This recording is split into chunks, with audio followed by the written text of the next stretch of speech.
G'day and welcome to the Grow a Small Business Podcast. I'm your host, Troy Truen. Each week, we speak with an owner who has grown a business with 5 to 30 team members to something bigger. Diving into their numbers and unearthing the pain they've experienced, we explore what they did to overcome each barrier and what they would do differently from day one. Let's get into it. Welcome, everyone. Today I'm interviewing Nicole Baldinu from WebinarNinja.com, based in Sydney, Australia. Thanks for your time today, Nicole. Thanks for having me, Troy. Excited to be here. Let's start with how we know each other. So we both use Podmatch to find podcasts for you to go on and for me to find guests. It's just a great service. Yeah, it's been awesome. Tell our audience a bit about your business, what it does and how it makes money. Well, we have two businesses. So I've co-founded two businesses with my husband and co-founder.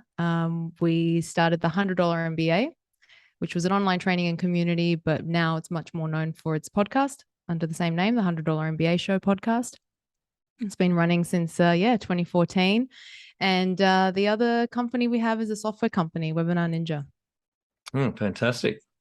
So tell us a bit more about Webinar Ninja. What does that provide to customers? Yes, it's an all-in-one webinar platform. Primarily, our customers are creators, coaches, authors, speakers. They might have a course, they've got a product, service, and they use webinars to generate new leads, to market their products and services. And we provide the whole solution for them from the front end to the actual webinar broadcast itself. Great. And is it just for live webinars, or you have an option there for, say, evergreen webinars? Yeah, so we actually have a few types of webinars included. So live, automated. We have a hybrid option as well, which is a recorded portion, but you can be live in the chat and the questions and interacting with the audience, but the video portion itself is recorded. And then we have a feature called a series feature as well, which allows registrants to register on one page for a whole series of events. And we're very, very excited because we're going into a closed beta for a new product that's a sister product to WebinarNinja called Course Ninja, which will allow people to run live cohorted courses. Oh, fantastic. Great. How did you start out? Oh, so I suppose, I don't know. I don't want to say that it's too unconventional. There's probably a lot of stories like myself. I was actually a teacher, a high school teacher. I got a master's and a bachelor's in education. I started out as an ESL and a language teacher, which took me all over the world, which was great. ESL's English as a second language? Correct, yeah. English is a second language. And it was great. Like, I taught in Australia, but then it took me to Japan, to Dubai for 6 years. That's where I met Omar, my now husband and co-founder. So teaching got me, a great start. But after 12 years, I decided to leave. I wanted to do something completely different. I was looking for just more creativity, and I resigned. And that kind of initiated the second kind of chapter, the second act in my life in entrepreneurship. So it's kind of I kind of think of this year, I'm not sure when our listeners will be listening, but we're in 2022. It marks 10 years that I left teaching full time, and have been an entrepreneur since. Oh, right. Wow. And was the first business you started was the $100 MBA? That's the first, yeah. So I took a route out of teaching via film school, a little bit of a short stint there, and that was in New York, and so did a bit of freelancing videography with that. And at that time, Omar, we had just become a couple, and he'd also left teaching as well. And he had the idea for this, the $100 MBA. He came to me and said, look, I've got this idea. He pitched what it would be. He'd have the curriculum. He'd be on camera. It would essentially be a series of videos to teach people the fundamentals of business. And I had my very freshly acquired videography skills, video editing and all of that. And so he said, this is where I think you can help out and we could, work on this project together. And so the first version was a series of videos. It was a community teaching the fundamentals of business, primarily to teach people how to start an online business and get that kind of MBA education without spending $100,000. And so we launched that together. That was the first version. And then, 8 months later, so we launched in in December of 2013. Had a few other like little projects and experiments in between, and then by August of 2014 we launched the podcast under the same name, and that really took off. That's 8 years ago. I mean, podcasting Yeah. really was just beginning that back then. Yes. Yeah. We tried to have what I refer to as our kind of failed podcast. We launched a podcast that was part of the $100 MBA, where we were interviewing other entrepreneurs, and we were adding that content into the community to continue to add new material to the library of content that was already there. And we thought, oh, this podcast, we called it, I thought it was the most brilliant name at the time, People Who Know Their Shit, because Yep. we were interviewing people who knew their shit, right? Absolutely. I'm just looking at it now. Holy shit. It's 3 million downloads a month at the moment. Yes. And you're in the top 10 in Australia for business, or the top 10 in business. Congratulations. Thank you. Yeah. The experience of that first podcast really taught us a lot. And when we, set out to work on the $100 MBA, we really set a lot of intention behind it. We had very clear goals on what it would be, what success would look like for it. And 3 months later in December, we were awarded Best of iTunes, which was wow, wild at the time. But yeah, till this day, credit to Omar who's on the mic. It's 5 days a week. It's been an amazing journey. Yeah. And that business also, so that started with online courses, but yeah, have you removed those now? Yeah, so the members who had lifetime access still have access, but we don't sell the lifetime, the videos, access to the community anymore. We will be launching soon a live version of the $100 MBA, but we've since retired that online program because the podcast took over. We began pretty much monetizing by December of that year. Yeah, right. Okay, so the main revenue stream there is advertising. Yes. Yeah. Fantastic. Well, 3 million downloads a month is very attractive to advertisers. Yeah. And then when did the idea for WebinarNinja come up? How did that? So when we launched the $100 MBA, the whole launch sequence and all of that went into it got us those very first members. But those numbers started to dwindle. Getting new members into the community every day started to, trickle and fade.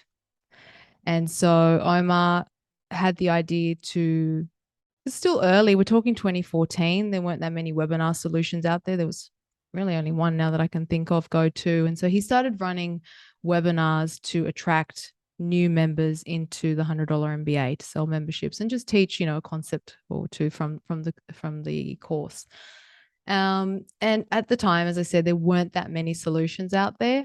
And so he was kind of putting it all together with a bunch of tools, recruited like a freelance developer to just put something together. And he was basically running webinars every week to get new members. But the actual process of putting the webinar together was quite a headache. Yeah. Frankensteining all these tools.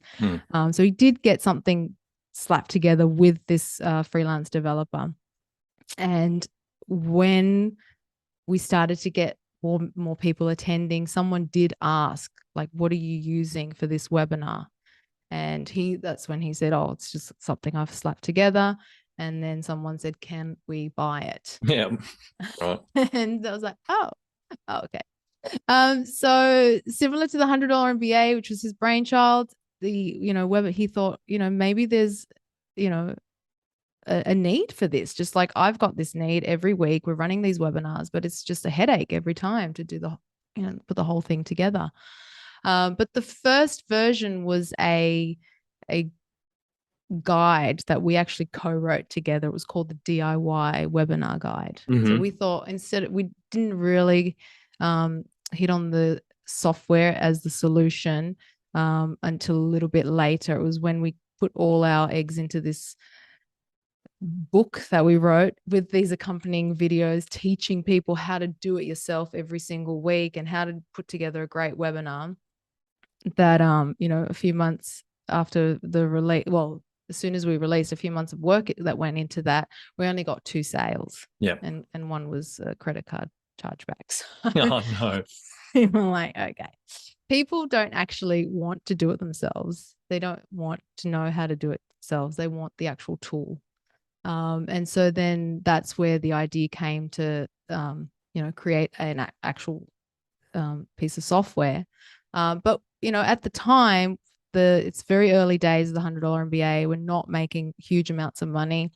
We didn't really have a lot of funds to build the first version of WebinarNinja. So we decided to pre-sell it. We had an idea for it. We knew what it could look like. And we pre-sold it on some designs on a website. And we sold out. Like, we sold 100 spots in the first 24 hours and then another 150 spots in the next 48 hours. Yeah. And that funded the hiring a developer to put together the first version. They're very smart. How much was that to purchase back then? Oh God, good question. Wow, I'm trying to think now. I'm 700. It was around a $700 mark. Yeah. Okay. Yeah. So 250. I'm not going to try and do this in my head because I'm not had enough coffee today. So that's 175 grand pre-sold. That's amazing. Yeah. And very clever. And what was the timing gap between when you closed the pre-sales to when you actually were able to deliver the product? I think we promised around 6 months. Yeah. We missed it by about 2 months. Yeah. One of the first lessons in software, never to promise an exact date. It's one of those early lessons. Yeah. Take an estimate, then you double it. We didn't double it. I think it was about 8-9 months later that we were able to have the first version out. Yeah. And the 250 people you pre-sold, did many walk away that weren't happy or like with the delay on? No, to this day, we know a lot of those founding members. It's been one of the parts of, the kind of the warm and fuzzies of the journey. And I don't say that in a facetious way. I really mean it. Like, we know those people by name. They were really our early supporters. They're still on today's webinars when Omar runs a members webinar. And it's just, so a lot of those people, I'm sure there were a couple that would have out of that did walk away or haven't used the tool. But no, there's a lot of them there that have been part of the journey with us, continue to provide feedback and just have that sense of like, hey, I was with you guys from the beginning, And so we grandfather them into, updates and all of that. Great. And so what month and year did the product launch? April of 2014. Right. Wow, that was really quick. Yeah. Fantastic. And so the business officially started 2013, would you say? Yeah, the $100 MBA started in 2013. Yeah, that was the first kind of business product that we put up for sale. Yep. And how old were you in 2013 when you? So I left teaching. I left in 2012. I was 34 at the time. So I was, 35. Yeah, then 35 when I started this second act, if you will. And do you have some key numbers you can share to illustrate the growth of the business? Yeah, I mean, look, at the beginning, it was just Omar and me doing everything. So we've grown our team, and we've grown, and in 2021, we publicly shared that we hit $1 million ARR in USD. That's annual recurring revenue. Yep. Yeah. That's awesome. US dollars. Yeah, that's like 1.5 million Aussie at the moment. Yeah. Thank you. Yeah, it was it's been 8 years of a slog. That's right. And what about number of team members you're up to now at WebinarNinja? Yeah, so in total, we have the team that pretty much works on the 100 and WebinarNinja. Some have a bit of crossover, but we're 13 full time, and four part times, about 17. Yeah, great. So about 15 FTE full time equivalents. That's fantastic. When was the moment you felt like you had succeeded? Look, there's been a few moments, I suppose.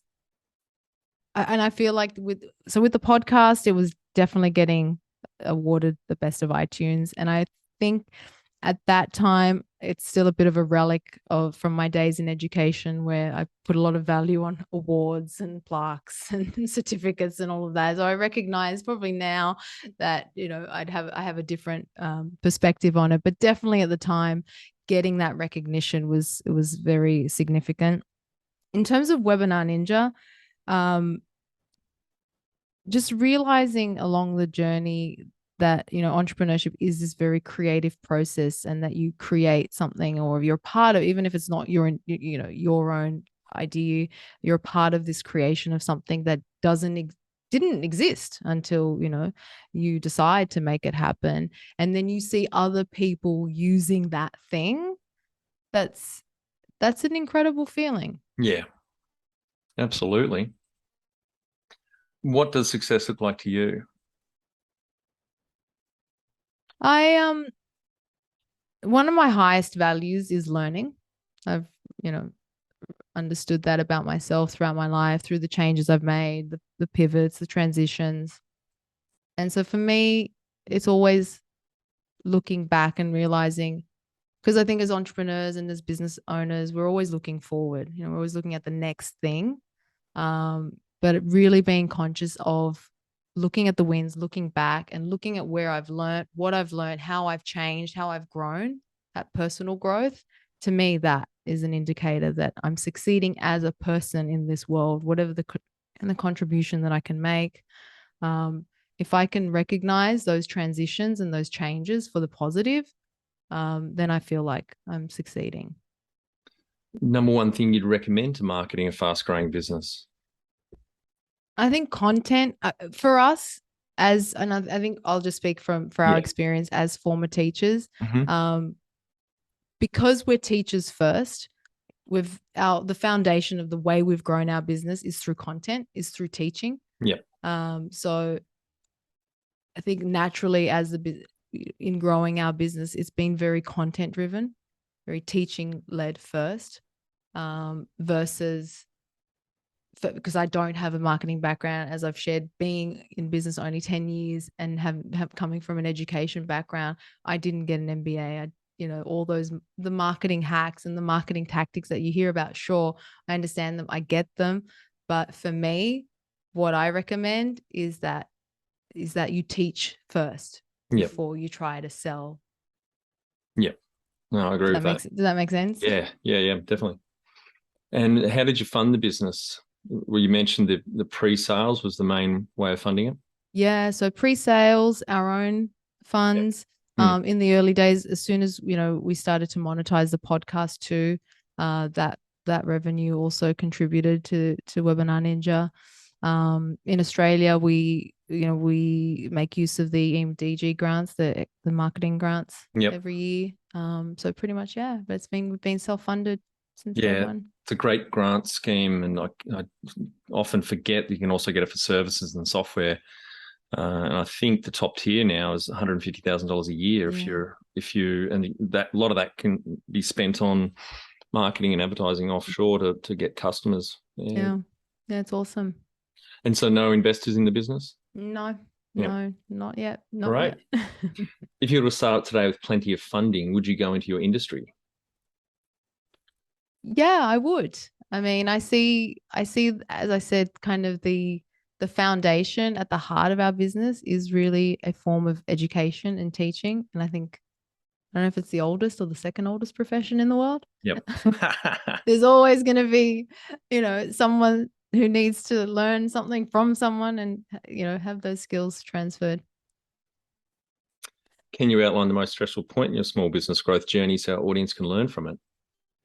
There's been a couple. I alluded to the DIY webinar guide, just putting all our efforts into this thing that we thought this book is going to be amazing. It's got these videos that look how amazing these videos are, like everything is so perfect. Who's not going to want to read this book? We dedicated it to our mums. It was like the first book I'd written. And, and similar with the first podcast that we had, the interview podcast before we launched the $100 MBA show.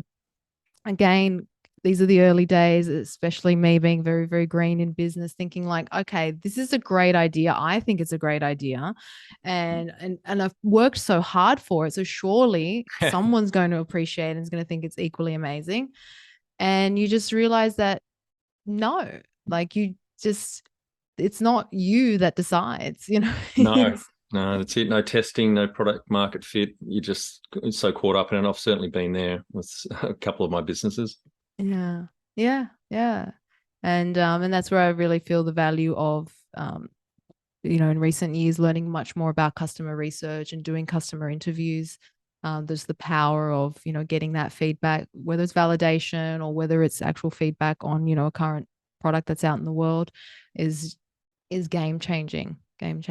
Well, I think those early missteps, though, led you to a brilliant strategy to test, which is that pre-sales, the fact that you got 175 grand worth of cash up front to then go and develop the product over 6/9 months is phenomenal. Yeah. Thank you.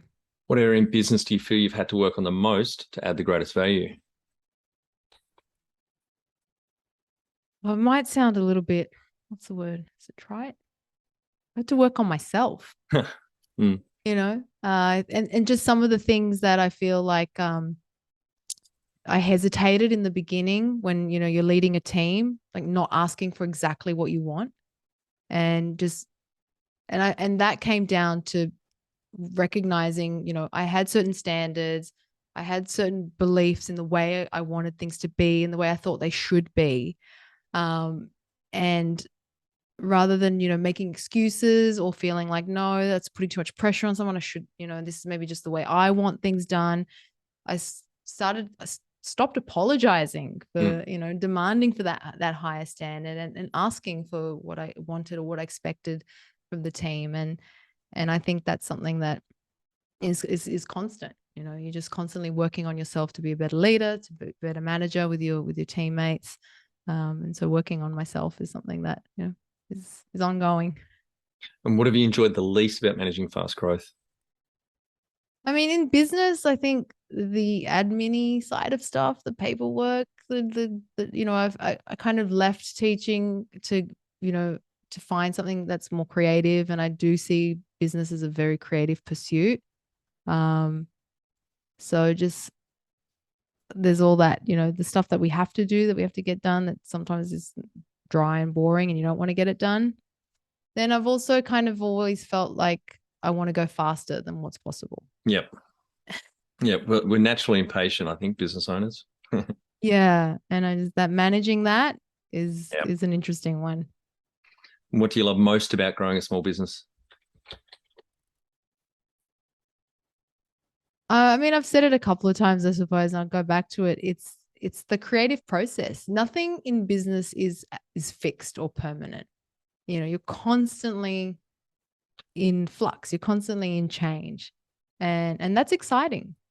That's exciting. Yes, no day's ever the same, is it? Yeah. What's been the biggest mindset shift for you in your small business growth journey?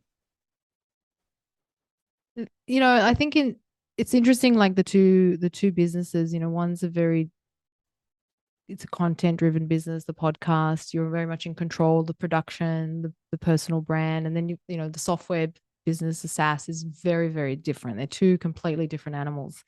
And so I think coming out of from the software side of things, there's a lot of messaging around fast growth, just grow at all costs. But what I've started to realize over, being, start in that whole startup space where it's like, yeah, let's start, you got this idea, let's go. Startups are easy, but it's stay-ups that are hard. I've never heard that. Yeah, it's good. Staying in business is hard. And just, being here still 8 years on, recently, launching another product. I think, I can't remember who I heard say this, but it's that long play, that slow and steady growth, slow and steady against hard problems. Is a mindset shift, especially in this space of SaaS and tech, where everything moves really, really quickly. Yeah. Well, they say it takes 20 years to become an overnight success. Right. Yeah. The number one habit you think a small business owner needs to develop and maintain?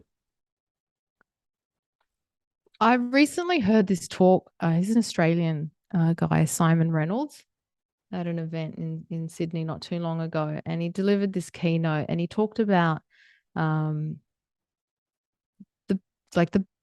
the indicator of success for an entrepreneur, something like this, I don't want to put words in his mouth, is managing how productive you can be and how you can maintain an optimal state of mind. So like success coming down to how productive you are in an optimal state of mind. And so the ability to call yourself out when you recognize you're actually not in an optimal state of mind. You're stressed, you're tired, you're having XY challenge, not making a decision in that moment, not being reactive to a situation, realizing that, hang on, I'm making an emotional decision. All of this stuff comes from, like he was talking about, like two people can have the same skill set, same intellect, but their success is really determined by understanding like how productive they are and how can and operating from that optimal state of mind. Yep. And so getting yourself out of, you know, when something, you know, crappy happens, how quickly do you get yourself out of a negative place? How quickly do you move on to the next productive thing, the next right thing, the next positive, you know, step? So I think it's just that calling us, you know, really recognizing when you are not operating from that and not making any decisions. I don't know if that's a habit necessarily. You know, we can talk about health, sleep, and exercise, all of those things. But this for me was kind of, it stuck with me. Like I kind of, it resonated. Want to become the best manager you can be? Check out our Kick-Ass Manager course at growasmallbusiness.com. Do the course and add your fellow managers for no extra cost. Join the 30%. 70% of people quit their job because of their manager. Can you talk to how you've added people to the team, some wins, mistakes, and advice for those listening? We slowly grew and very organically, in the sense that we hired people when we could afford to hire people. And, you know, we grew as a remote team, as a distributed team before, you know, the world thought this is awesome and the world had to go into work from home mode. So I don't want to say we saw the future or anything like that or predicted the future. It was just, we didn't have, you know, the funds for an office. So, so we started slowly handpicking our team. And yeah, sure, we made some really bad hires. You know, I remember we used to, when we initially put out a job description and, you know, got applicants, we'd interview every single one, sit there and interview every single person without screening them. Wow. Like, well, this is a waste of time. Yep. Didn't need to talk to that person. I could, you know, learn that about them in some other way. Oh, how about a Google form with a whole bunch of screening questions? So we've refined our recruitment process, all of that over the years, you know, to avoid some of those pitfalls. We had team members who referred their friends, their family. We've got sisters working. We had a husband and wife at one point working on the team. And, you know, you might think, oh, what are you doing there? Hiring, you know, friends and family and all of that. But, you know, that says a lot for people. You know, one of the NPS kind of metrics is, would you recommend, you know, a colleague or a friend to actually work in this company? You know, when we do a team satisfaction survey, and you want people to say yes, right? Ideally, you want them to say yes because they genuinely feel that. So we've had people come on, you know, through that. But yeah, definitely the pre-screening, and what we've recently started to do too, especially now that work from home is pretty common and people are used to being on camera, being in front of the screen, is to ask for a video as part of their introduction, as part of their application, just to see, you know, as a remote team, we need to see that you can communicate well, that you don't mind showing your face during a meeting, if it's a Zoom call, all of that. And, you know, asking for a video intro is a good way to get some of those things out of the way. Yeah, some great tips there. On Net Promoter Score, or NPS, I also use that for the team surveys as well. So most businesses I work with, I recommend we run a quarterly anonymous team survey, and that's the first question we ask. It's about 15 questions. How likely are you to recommend working here to a friend or a colleague? And that is a big sign. If your number is low, then that means, for me, it's a strong indicator that you've got a shit culture or some arsehole managers in there you need to do something about. We'll talk about culture in a minute, but I assume then you also use Net Promoter Score with your customers as well? Yes. Yeah, we do. Do you know what your number is? 75 was the last one. Positive 75, that is unbelievable. That is very hard to achieve. Well done. Yeah, thank you. We work really hard, and we measure a lot of things in the customer support department. Just so it just gives you a snapshot. It's not like one thing is going to tell you everything, but if you start to put them all together and all the metrics across all the functions, then you get an idea of like, okay, all right, we're doing good here. We're not doing so good here. Yeah, that's great. What are some things you recommend to building a sustainable and kick-ass culture to help with the growth, especially if you've got a remote team? I assume that would be more challenging. Yeah, I think, communication is key. A lot of the, and I know that sounds like, yeah, we've heard that one before. Communicate. What does it mean? It means you actually have to lead by example too, and you have to put the systems in place. So whether it's the tools, like we'll use Basecamp as our project management and main communication tool. And, we set certain standards. Like if someone posts a message, you don't leave it ignored, whether it's just even an emoji, a thumbs up, whatever it is, just acknowledging messages, acknowledging each other is really important. And you call people out on it. If they're not contributing or if they're not participating, you find out why. But it's one of those things that we've, we stress when people join, and then Omar and I have to lead by examples. Our managers have to lead by example. So definitely keeping those communication lines open and just making people feel like they're not alone, especially given the fact that they are working in their own homes or a co-working space. That it's important that we feel like we're a team. So coming together for, all hands. We were fortunate before COVID to have managed to pull off one in-person team retreat, which we did in Bali, which was awesome. And then COVID kind of came and then, thwarted our plans for the second one.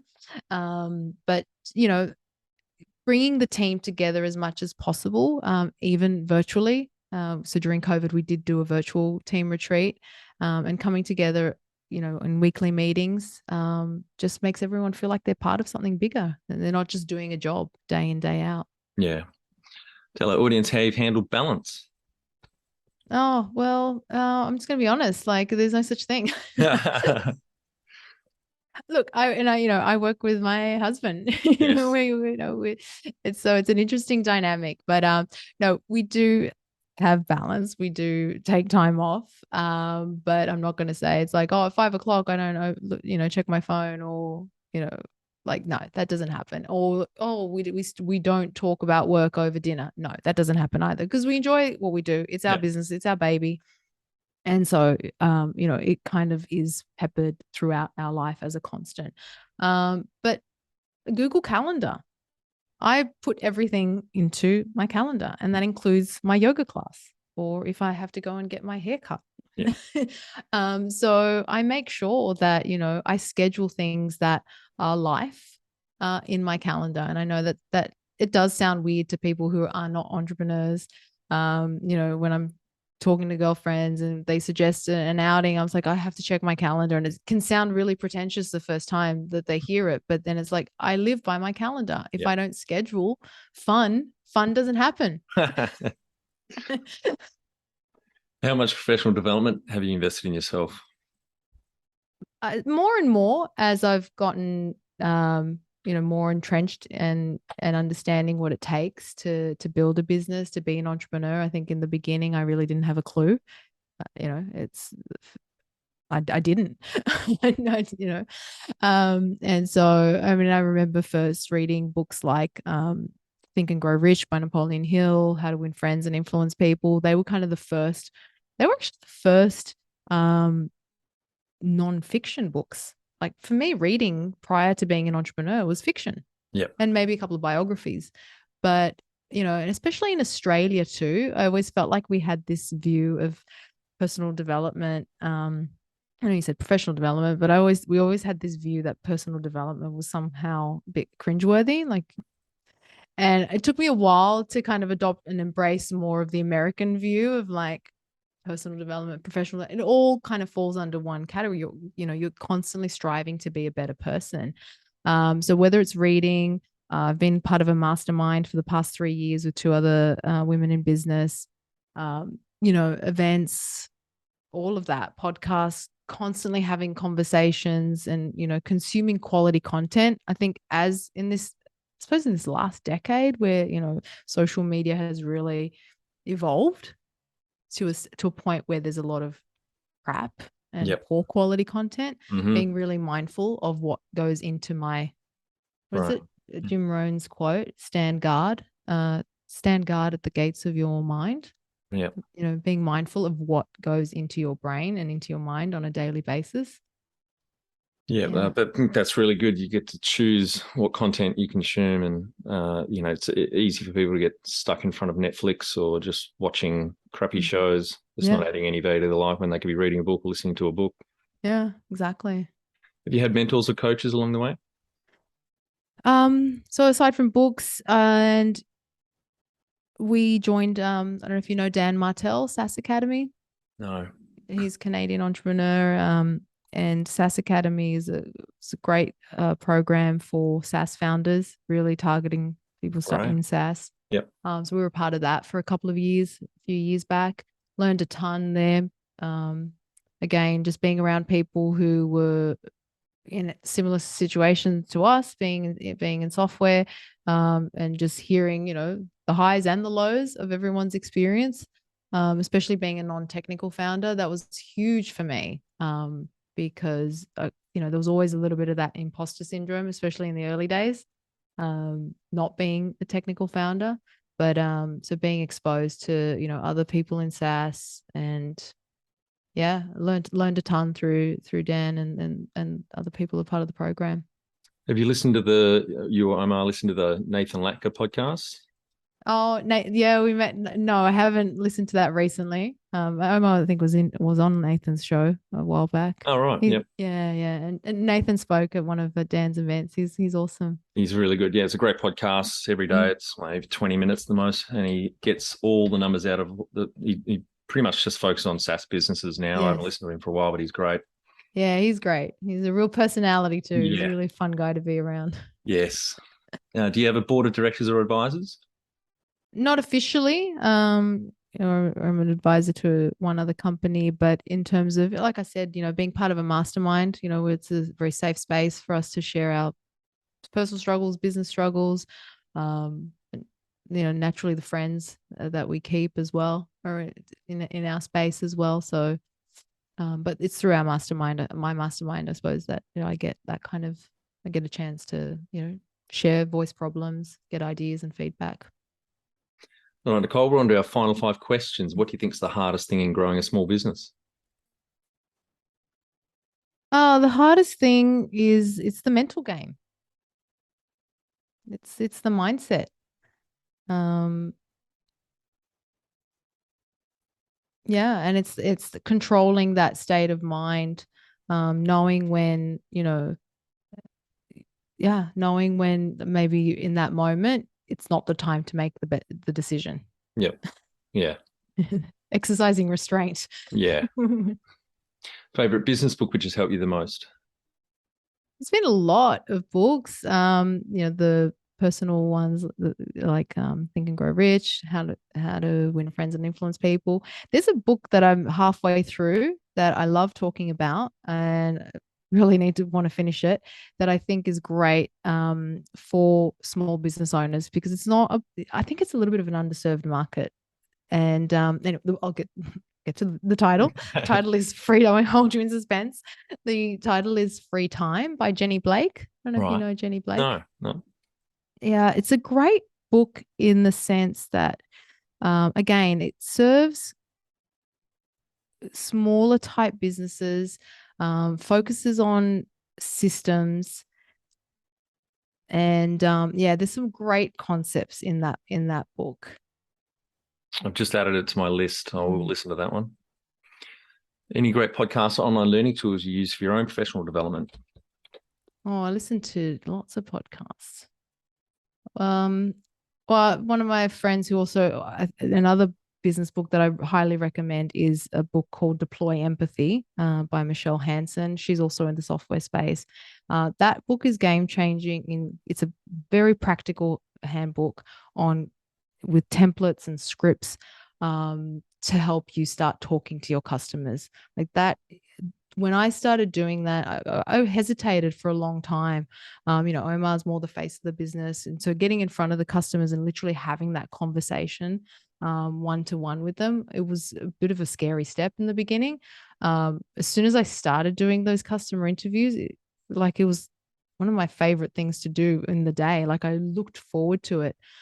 Because you can just glean so much from having those conversations. You can, from sales strategy, marketing, copy that you can use to, solving a product, even coming up with your product roadmap. You can learn so much. So for me, it's anything focused on customer interviews and customer research, I think is powerful, and it can really give you a leg up on your competition. One tool you'd recommend to help grow a small business? I won't say webinars. I'll say customer interviews. I mean, I don't think people do them enough. Yeah. When you talk to business owners, I don't know how many people actually do customer interviews. Yep. Final and my favorite question. What would you tell yourself on day one of starting out a bit over 8 years ago? It's not focus on the work. I mean, I kind of sound like I'm contradicting myself, because so much of the work as an entrepreneur is on yourself in terms of that mindset, the resilience and all of that. But at the end of the day, it's not about you. It's about the product. It's about your customers. And so it's the work really that you want to be focusing on. And Great. Thanks very much for your time today, Nicole. I think the audience get a lot of value out of it. Really enjoyed the chat. Congratulations to you and Omar and the wider team. You're up to 17 people now, and that's great growth and 2 interesting and exciting businesses there. Really appreciate your time. Thanks, Roy. And for our audience, we would greatly appreciate a review in iTunes or whatever platform you listen to us on. More reviews means we bubble up higher in iTunes, etc. So more business owners looking for podcasts to help with their growth will find us.